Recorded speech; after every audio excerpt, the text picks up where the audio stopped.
Patay ang isang lalaking lasing, 2 beses na hit and run sa Tondo, Maynila. Nasa frontline ng balitang yan si Nina Ong Pauco.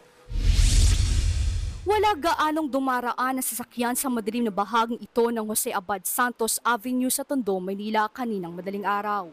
Kaya ang lalaking yan sa gitna ng kalsada naglakad nang biglang sinalpok siya ng humaharurot ng motorsiklo.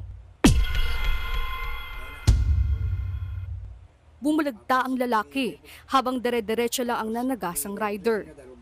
Makalipas ang 8 segundo, isa pang rider ang tumumbok sa lupaypay na lalaki sa kalsada.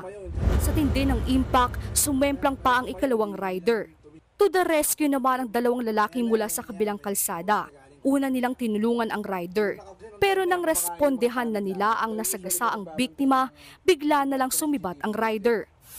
Dead on the spot ang 36 anyos na biktima na si Wilson Malyari. Napahagulgol na lang ang ina ni Wilson sa sinapit ng anak. Aminado siyang lasing ang anak nang maglakad sa gitna ng kalsada.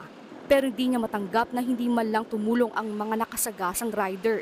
Kumain kami ng alas 12. Nanay, sabi niya may nasagasaan. Sabi niya, may sabi niya, saan? Doon, sabi niya ganyan.